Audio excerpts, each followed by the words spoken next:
Hello नमस्ते, this is professor Tushar Rohidas Pokharkar from Dnyaneshwari education academy और मैं यहाँ पे खड़ा हूँ आपके साथ हूँ to explain you the demo topic basics of physics. हम ऑलरेडी 12th का बैच 12th साइंस का स्टेट बोर्ड का बैच हम स्टार्ट कर चुके हैं, हमें 11th का बैच स्टार्ट करना है, तो उसी के लिए मैं एक डेमो दे रहा हूँ क्योंकि बच्चों तक मैं पहुँच सकूँ। ज्ञानेश्वरी एजुकेशन एकेडमी में जो टीचर्स है वो कैसा पढ़ाते हैं उनको एक बेसिक आइडिया आ जाए, इसलिए मैंने टॉपिक भी बेसिक सेलेक्ट किया है। तो देखो बेसिक्स ऑफ फिजिक्स ये टॉपिक हम क्यों ले रहे हैं, क्योंकि मुझे ऐसा लगता है as a feel foundation must be perfect. अगर फाउंडेशन अच्छा है तो ही बच्चों का जो ब्लॉक्स है, नॉलेज का जो ब्लॉक्स है जिससे बिल्डिंग खड़ी होने वाली है वो एकदम परफेक्ट खड़ी होगी और उसका लाइफ ज़्यादा होगा। याद रखना कॉन्सेप्ट, अगर आपको लाइफ टाइम के लिए जो बच्चे नीट और जेई का प्रिपरेशन करते हैं, सीईटी का प्रिपरेशन हायर स्टडीज के लिए जाना चाहते हैं, उनको ये चीज़ अंडरस्टैंड होनी चाहिए। तो बेसिक्स अभी आपके क्लियर जब होंगे तो ही आपको आगे के टॉपिक्स जो है बहुत इजीली समझेंगे। 10th तक आपने बहुत सारे बेसिक चीज़ें पढ़ी हैं, बट 10th तक का अप्रोच जनरली कॉन्सेप्चुअल नहीं होता है, वो थ्योरेटिकल होता है, वो होता है आपके मदर प्रोसेस। तो ऑब्वियसली वो हम अभी इरेज करना चाहते हैं। We want to introduce a new method that is conceptual learning and our classes is also having a vision of learning. Start करते ज़्यादा हम उसमें टाइम वेस्ट नहीं करेंगे। देखो बेसिक्स ऑफ फिजिक्स में आपका जो वेरियस पैरामीटर्स है वो हमें स्टडी करना होता है और उस पैरामीटर्स को हम एकदम एक टॉपिक से स्टार्ट करेंगे और वो है टाइप्स ऑफ क्वांटिटीज। तो आप देखोगे तो फिजिक्स में ऐसे बहुत सारे टॉपिक्स हैं। फिजिक्स में आपका ग्रेविटेशन आता है, आपका ऑसिलेशंस आता है, इलेक्ट्रिसिटी आता है, उसके बाद आपका मोशन आता है, उसके बाद आपका वेव आता है। Everything comes under the physics, but उसका जो बेसिक है वो सेम है, यानी फिजिक्स इन चीजों से ही बनता है। तो टाइप्स ऑफ क्वांटिटीज से स्टार्ट मैं क्यों कर रहा हूँ, क्योंकि इसी से उसका क्लासिफिकेशन स्टार्ट होता है। यूनिट्स एंड मेजरमेंट आपका फर्स्ट टॉपिक है 11th साइंस के लिए। तो यूनिट्स यानी जिसमें आपका हर एक क्वांटिटी का मेजरमेंट होता है उसको हम यूनिट बोलते हैं। जैसे मास का हो गया किलोग्राम, ओके, उसके बाद आप देखोगे लेंथ का हो गया मीटर। वैसे ही आपके जो यूनिट्स है वो यूनिट्स उसका मैग्नीट्यूड शो कर रहा है क्वांटिटी का, but there is as well as direction considered, यानी हर एक क्वांटिटी में डायरेक्शन होता तो नहीं है, जैसे मास में नहीं है बट वेलोसिटी में है। तो इन दोनों का कॉम्बिनेशन यानी मैग्नीट्यूड और डायरेक्शन का कॉम्बिनेशन हमें स्टडी करना है टाइप्स ऑफ क्वांटिटी में। कैसे? तो देखो there are two types of quantities. तो सबसे पहला जो टाइप होता है वो होता है स्केलर क्वांटिटी, वो होता है स्केलर क्वांटिटी, और जो सेकंड टाइप है वो होता है वेक्टर। इन दोनों को अंडरस्टैंड करोगे तो आपको बेसिक क्लियर हो जाएगा। स्केलर किसको बोलते हैं? जिन क्वांटिटीज में ओनली मैग्नीट्यूड होता है, ओनली मैग्नीट्यूड, यानी इसमें आपका डायरेक्शन नॉट रिक्वायर्ड। जैसे एग्जांपल है मास, मास मेजर्स इन केजी, यानी किलोग्राम में मेजर होता है, उसका ऐसा यूनिट है। ग्राम में भी मेजर होता है, मिलीग्राम में भी होगा। तो उसके अलग अलग वो क्या है, डेरिवेटिव्स है, यानी अलग अलग उसके फॉर्म के मास आपके यूनिट है, बट मेन यूनिट है केजी। उसके बाद आप ले सकते हो लेंथ का एग्जांपल, डिस्टेंस का एग्जांपल। डिस्टेंस का example, distance is measured in we can say meter. Distance यानी हम मैक्सिमम लेते हैं तो किलोमीटर हम कहेंगे। तो डिस्टेंस जो है वो आता है आपके स्केलर क्वांटिटी में। और वेक्टर क्वांटिटी कौन सा है? वेक्टर क्वांटिटी वो क्वांटिटीज है जिनमें मैग्नीट्यूड भी होता है और डायरेक्शन भी होता है। ऐसे कौन से क्वांटिटीज है? देखो क्या होता है जिनमें मैग्नीट्यूड भी होता है एज वेल एज जिनमें डायरेक्शन भी होता है। यानी आप बोलोगे सर कौन सा एग्जांपल आप दोगे, तो एग्जांपल में सबसे पहले मैं दूंगा, क्योंकि बहुत सारे लोगों को इसमें डाउट होता है कि डिस्टेंस और सर डिस्प्लेसमेंट दोनों में क्या डिफरेंस है। तो डिफरेंस क्या है, देखो इसका फर्स्ट एग्जांपल है डिस्प्लेसमेंट। तो जिसका मेजरमेंट भी मीटर में ही होता है, मीटर या फिर सेंटीमीटर, डिस्प्लेसमेंट भी मीटर या सेंटीमीटर में ही मेजर होता है, बट डिस्टेंस और डिस्प्लेसमेंट में डिफरेंस है। क्या डिफरेंस है?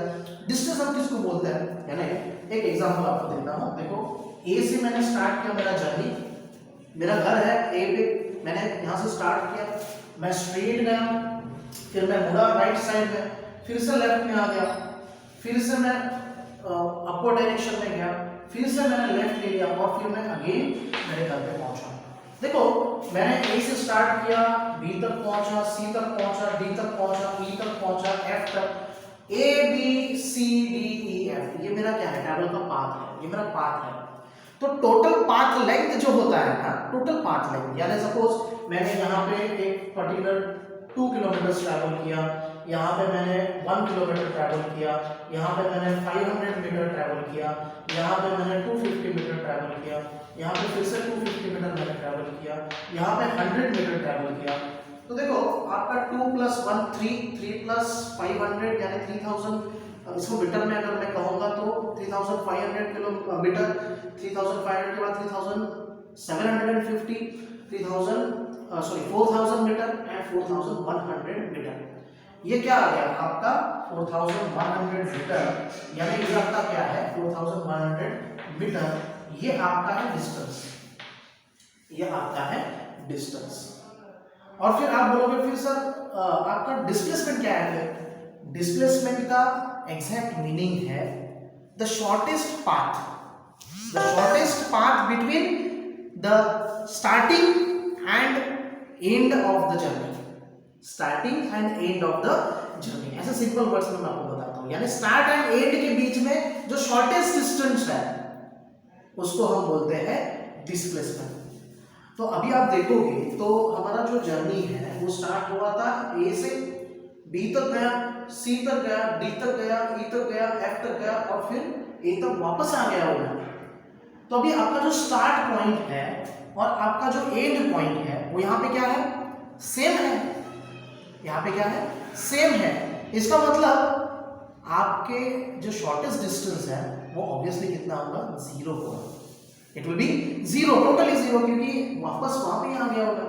There is no gap between start and the end, start भी ए है एंड भी ए है, तो डिस्प्लेसमेंट हम इसको बोलते हैं। तो डिस्प्लेसमेंट 0 भी हो सकता है, डिस्टेंस 0 नहीं हो सकता है, क्योंकि कुछ ना कुछ हम पार्ट ट्रैवल करेंगे ही, तो डिस्टेंस हमेशा यानी कुछ ना कुछ वैल्यू वहां पे ऑब्टेन करेगा, but displacement can be 0 also and it may be having some value also. और एक एग्जांपल आपको देता हूं, सपोज डिस्प्लेसमेंट आपको स्टडी करना है, फिर सर डिस्प्लेसमेंट का वैल्यू कब रहेगा आप पूछोगे, यानी उसका वैल्यू भी तो रहना चाहिए तब मेजर होगा। तो जैसे सपोज आप कंसीडर कर लेना, आप ए से गए हो बी तक, ए से गए हो बी तक, तो आपने टोटल 2 किलोमीटर ट्रैवल किया है। तो आप बोलोगे सर इन दैट केस ए से स्टार्ट किया, बी पे एड किया, तो यहाँ पे डिस्टेंस भी सेम है और डिस्प्लेसमेंट भी सेम है, क्योंकि डिस्टेंस तो टोटल पाथ है 2 किलोमीटर का, हमने ट्रैवल कर लिया उसको, और डिस्प्लेसमेंट क्या है फिर, the distance between the starting point and the ending point, shortest distance between the starting and the ending point is called as a displacement। तो यहाँ पे 2 किलोमीटर डिस्टेंस भी हो गया, डिस्प्लेसमेंट। अगर सपोज मैंने A to B किया है और C पर गया है, यहाँ तक गया, तो स्टार्ट पॉइंट ये है, एंड पॉइंट यहाँ तक, तो जहाँ पे आपका 2 किलोमीटर किया था, यहाँ पे सपोज मैंने 1 किलोमीटर फिर से ट्रैवल किया, तो 2 + 1 3, यानी आपका क्या है, डिस्टेंस याद रखना, 2 + 1 3 किलोमीटर इस डिस्टेंस, क्योंकि डिस्टेंस होता है टोटल पाथ टेकन, तो ये डिस्टेंस हो गया। बट डिस्प्लेसमेंट कितना है फिर, स्टार्ट और एंड पॉइंट में जो आपका shortest distance, is shortest distance, ऐसे थोड़ी जाओगे आप, शॉर्टेस्ट ये है, तो ये आपका क्या है, एक ट्रायंगल बन गया, यहाँ पे ये 2 है, ये 1 है, तो ऑब्वियसली दिस इज हाइपोटेन्यूज। तो AC का वैल्यू आपको मिलेगा square root of, you can say 2 का स्क्वायर प्लस 1 का स्क्वायर, यानी 4 + 1 5, तो स्क्वायर रूट ऑफ 5 किलोमीटर। तो इसका जो भी आंसर आएगा वो आपका क्या होगा, डिस्प्लेसमेंट होगा। देखो ये दो क्वांटिटीज बहुत इंपॉर्टेंट है फिजिक्स में अंडरस्टैंड करना, क्योंकि एंड तक कोई इसको समझ नहीं पाता है, क्योंकि सब रटने के पीछे लगे होते हैं। देखो ये हो गया फर्स्ट आपके डिस्प्लेसमेंट के बारे में और डिस्टेंस के बारे में, और भी बहुत सारे क्वांटिटीज हैं, ओके। तो उसमें मैं आपको नेक्स्ट बताऊंगा वेलोसिटी। तो देखो यहाँ पे होता है स्पीड, यहाँ पे होता है वेलोसिटी, यानी वेलोसिटी जो है it is a vector quantity और स्पीड जो है वो स्केलर क्वांटिटी है। Now you must be surprise, ऐसे क्या होता है, स्पीड और वेलोसिटी में क्या डिफरेंस है? आपको दोनों को एक साथ ही बोल देते हो, कभी वेलोसिटी बोलते हो, कभी स्पीड बोल देते हो, नहीं, velocity is different, speed is different. तो स्पीड जो है it is concern with distance, distance से वो कंसर्न होता है, इसलिए वो स्केलर में जाता है।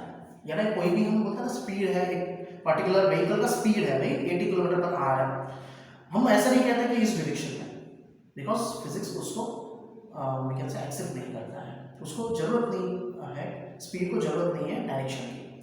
तो speed is not having direction, it is only having magnitude, तो इसलिए वो स्केलर क्वांटिटी है।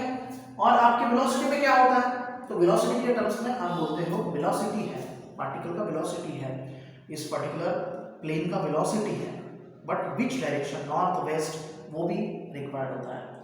तो obviously velocity is concern with the displacement, इसलिए वो वेक्टर में आता है। तो वेलोसिटी जो आपका होता है वो होता है displacement per unit time. Formula दोनों का एनालॉगस है, डिस्प्लेसमेंट पर यूनिट टाइम ये वेलोसिटी है, और distance per unit time, distance per unit time ये है आपका scalar quantity, that is speed. तो दोनों का मेजरमेंट जो है स्पीड का आप किलोमीटर पर आवर में करते हो, और velocity is also having the same unit, but दोनों का मीनिंग जो है वो डिफरेंट है। तो डिस्टेंस हो गया, डिस्प्लेसमेंट हो गया, स्पीड हो गया, वेलोसिटी हो गया। अभी जो एंड में आपका बेसिक बचता है वो आपको बहुत अंडरस्टैंड करना इंपॉर्टेंट है, और वो है फोर्स। फोर्स अंडरस्टैंड करने से पहले आपको एक्सेलरेशन को अंडरस्टैंड करना पड़ता है। ऐसे क्यों? देखो फोर्स जो है वो होता है मास इनटू एक्सेलरेशन, हम पढ़ेंगे इसको डिटेल में, बट एक्सेलरेशन पहले हम अंडरस्टैंड करेंगे। तो एक्सेलरेशन जो है वो फिर किस में आता है, स्केलर में या फिर आपके वेक्टर में? तो एक्सेलरेशन जो है वो एक वेक्टर क्वांटिटी है। हम एक्सेलरेशन का डेफिनेशन कैसे दे सकते हैं? एक्सेलरेशन का मतलब होता है जब स्पीड में कोई इंक्रीज या फिर डिक्रीज हो, इंक्रीज या फिर डिक्रीज हो, तो वहां पे हम कहते हैं कि एक्सेलरेशन हुआ।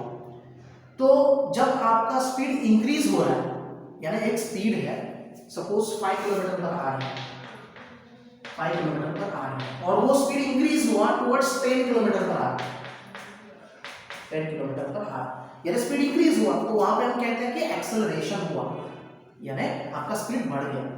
तो एक्सेलरेशन का जो फॉर्मूला होता है वो होता है स्पीड पर यूनिट टाइम, यानी वेलोसिटी पर यूनिट टाइम।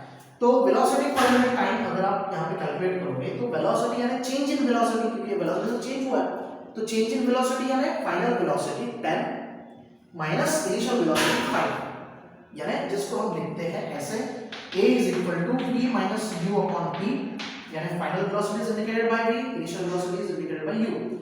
तो v माइनस u यानी v कितना आपका 10 है minus 5 divided by, suppose time यहाँ पे कंसीडर कर लेना, टाइम एक था 5 मिनट्स का, या फिर एक 1 आवर ही बोलते, सपोज 1 आवर का आपको टाइम लगा, तो 1 आवर ऑब्वियसली यहाँ पे आपका 1 आवर कंसीडर होगा, क्योंकि आप इसको भी 10 किलोमीटर पर आवर ही रख रहे हो, यहाँ पे तो कितना आ गया total 5 kilometre per hour square आ गया, kilometre per hour square. You can convert that into kilometre per second also. देखो ये कन्वर्जन फैक्टर्स होते हैं, तो हम वो स्टडी नहीं करेंगे, यहाँ पे बेसिक स्टडी कर रहे हैं। देखो 10 माइनस 5 आ गया 5 किलोमीटर पर आवर स्क्वायर, यानी आपका जो एक्सेलरेशन है वो 5 किलोमीटर पर आवर स्क्वायर है। बट सपोज आपको मैं एक अदर एग्जांपल देता हूं, जैसे जिस केस में क्या हो रहा है कि आपका जो एक्सेलरेशन है वो उल्टा हो रहा है, उल्टा रिवर्स में जा रहा है, यानी आपका पहले स्पीड 10 किलोमीटर पर आवर था, अभी स्पीड हो गया 5 किलोमीटर पर आवर, तो ऑब्वियसली स्पीड तो यहाँ पे डिक्रीज हुआ है। तो स्पीड अगर डिक्रीज हो रहा है तो there is also one term used that is called as a retardation, इसको डिसेलरेशन भी बोलते हैं, डिसेलरेशन, यानी यहाँ पे मैं इंस्टेड ऑफ एक्सेलरेशन यहाँ पे लिखूंगा डिसेलरेशन। तो डिसेलरेशन को कैसे इंडिकेट करते हैं, उसका वैल्यू कैसे कैलकुलेट करते हैं, सेम मैनर में, कुछ अलग नहीं करना है हमें। यहाँ पे v माइनस यू यानी फाइनल कितना आपका 5 है, माइनस 10 डिवाइडेड बाय 1 आवर, यानी यहाँ पे हो जाएगा माइनस 5 किलोमीटर पर आवर। इसका मतलब क्या है, डिसेलरेशन हमेशा नेगेटिव वैल्यू को शो करता है। ओके, तो ये दो आपके क्वांटिटीज है, acceleration and deceleration. Okay, acceleration या फिर रिटार्डेशन भी उसको बोल सकते हैं। उसके बाद अभी हम स्टडी करेंगे आपका फोर्स। तो फोर्स क्या होता है, if I am pushing this chalk और पुलिंग दिस चॉक, मैं इसको पुश करूं या फिर पुल करूं, तो यहाँ पे इसका स्पीड जो है, इसका वेलोसिटी जो है वो चेंज हो जाएगा, डिक्रीज हो जाएगा या फिर इंक्रीज हो जाएगा, यानी चेंज हो जाएगा। तो जब स्पीड और वेलोसिटी आपका चेंज होता है तो हम कहते हैं कि वहां पे फोर्स अप्लाई हो गया। ओके, तो यही होता है आपका फोर्स। और फोर्स का जो फॉर्मूला है, general formula, that is given by Newton. Newton ने जो बताया था, उसके सिर के ऊपर जब एप्पल गिरा था तो उसने फिर ये फॉर्मूला आपका डिराइव करके आपको दिया था। It was very important for various studies, various scientific data was dependent on this formula. तो ये फॉर्मूला जो है आपका है m/a, यानी मास इनटू एक्सेलरेशन, यानी मास डिपेंडेंट है आपका फोर्स और एक्सेलरेशन डिपेंडेंट है। तो मास तो आपका कांस्टेंट होता है, मास तो आपका कांस्टेंट रहता है, कोई भी पार्टिकल का चेंज, अभी इस चौक का मास तो चेंज नहीं होने वाला है, बट एक्सेलरेशन चेंज हो सकता है। It depends on how much push we are giving और how much pull we are giving. तो फोर्स जो है it depends on basically acceleration. तो एक्सेलरेशन आपका वेक्टर में आया था, एक्सेलरेशन यहाँ पे आता है, वेक्टर में आता है। तो फोर्स भी आपका किस में आता है, वेक्टर में आता है, बिकॉज वो एक्सेलरेशन डिपेंडेंट है। ओके, तो ये बेसिक है आपका फिजिक्स का। और भी बहुत सारे फंडे हम देखने वाले हैं, don't worry, but please join Manejpuri education academy and get the very good glimpses of your life by attending the lectures of our faculty members who are brilliant, very exciting lectures that you will observe here. Thank you very much.